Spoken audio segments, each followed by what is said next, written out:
Le journal de 8h sur Europe 1, Fanny Marceau. Bonjour Fanny. Bonjour Dimitri, bonjour à tous. Le réveil est brutal et encore vous n'avez peut-être pas fermé l'œil de la nuit. Partout des explosions, des incendies, des dégradations, pillages et affrontements avec les forces de l'ordre. 40 000 policiers et gendarmes mobilisés, 667 interpellations. La France s'est enfoncée davantage dans le chaos cette nuit. Toute la rédaction d'Europe 1 est mobilisée ce matin pour constater les dégâts. Direction d'abord Nanterre, l'épicentre des violences où vous vous trouvez pour Europe 1, Geoffrey Branger. Nanterre a semblé brûler de toutes parts cette nuit.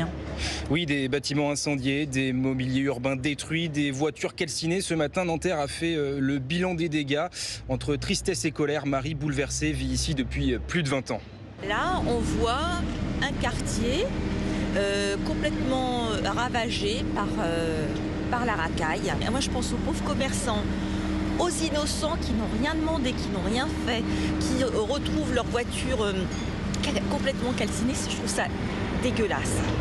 Myriam travaille dans un hôtel qui donne sur l'esplanade de Charles de Gaulle où les dégradations sont particulièrement importantes. Elle ne comprend pas comment la situation a pu dégénérer à ce point. Une désolation complète et choquée. Le Crédit Mutuel, pourquoi ils ont été saccagés le Crédit Mutuel? Il y a des gens qui habitent là. Ils attendent quoi, d'avoir des morts aussi? C'est triste ce qui s'est passé, c'est pas pardonnable. Il y a des gens quand même. Là, je suis dans le centre-ville de Nanterre, mais si on s'éloigne un peu, c'est à peu près la même situation. Tous les incendies sont désormais éteints. Geoffrey Branger en direct de Nanterre. Dimitri Vernet, vous êtes avec nous. Ces scènes d'émeutes d'une violence inouïe, on les a vues partout, partout dans le pays. Oui, à commencer par la région parisienne, théâtre d'une violence inouïe cette nuit. Hauts-de-Seine, Essonne, Seine-Saint-Denis, Val-de-Marne, Val d'Oise. Bref, c'est simple, tous les départements ont été touchés par ces affrontements entre les forces de l'ordre et les émeutiers qui ont duré parfois jusqu'à 5h du matin. Une violence qui ne s'est clairement pas cantonnée à l'Île-de-France. La situation était ultra tendue sur l'ensemble du territoire avec le même scénario à chaque fois. Des individus très jeunes qui ciblent la police avec des mortiers d'artifice ou encore cocktails Molotov, saccageant tout sur leur passage. Les commissariats, mairies, médiathèques et même les écoles. C'est le cas près de Lyon, à Villeurbanne. Ne touchez pas à l'école, crie désespérément cette femme. Des scènes de violence surréalistes à répétition qui ont même permis à certains quartiers de se réunir pour cambrioler, piller des magasins comme ce Lidl près de Nantes.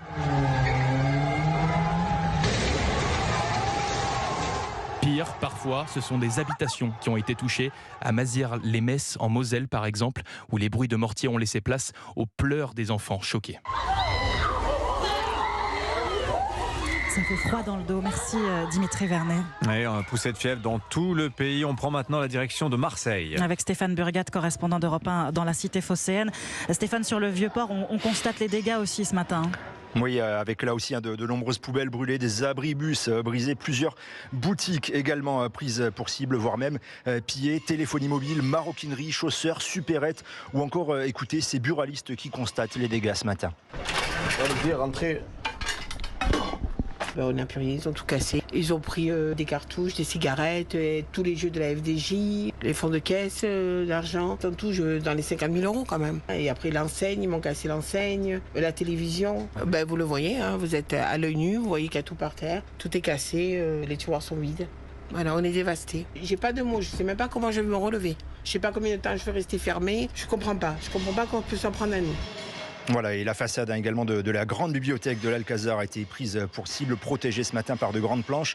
Tout est parti d'une manifestation face à la préfecture en début de soirée et des affrontements qui se sont poursuivis jusque tard dans la nuit entre des groupes de jeunes très mobiles et les forces de l'ordre avec l'appui du RAID. Et le bilan ce matin est de 13 policiers blessés au total pour 56 interpellations. Stéphane Burgat en direct de Marseille. On file dans le nord. Maximilien Carlier, vous êtes à Roubaix où une entreprise a été incendiée.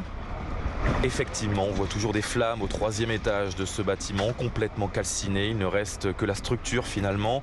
C'est le siège de Tessie, prestataire de services pour les entreprises. Il y a d'ailleurs des chèques qui volent en pleine rue ou bien qu'on retrouve au sol. Là, les salariés sont en train de vider le rez-de-chaussée, enfin ce qu'il reste à l'intérieur, chaises, ordinateurs. Juste à côté, il y a des petits groupes de jeunes vêtus de noir qui se forment. Karine, la responsable de Tessie, les observe inquiète. Maintenant, oui, on voit de plus en plus de regroupements de jeunes. Certains, on pense qu'ils ont fait partie des méfaits de cette nuit. Ils sont en train de nous narguer, je pense.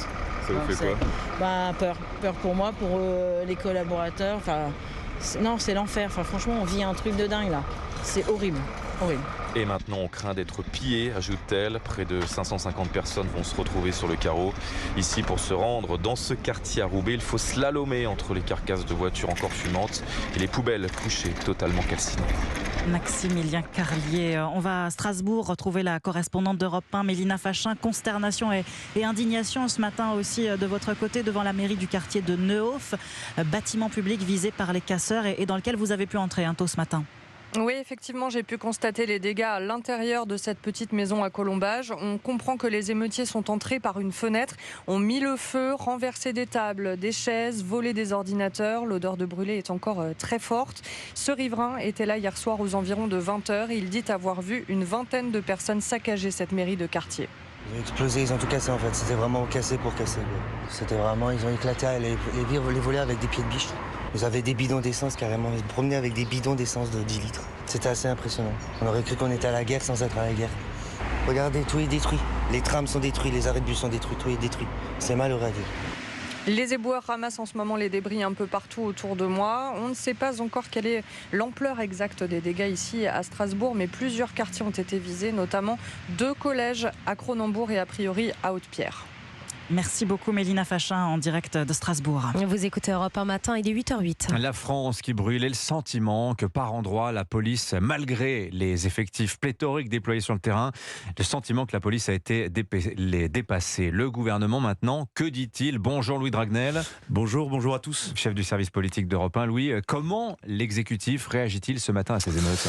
Alors déjà, que ce soit au ministère de l'Intérieur ou à l'Elysée, il y a un véritable effet de sidération à tous les étages, une situation jugée hors de contrôle à certains endroits.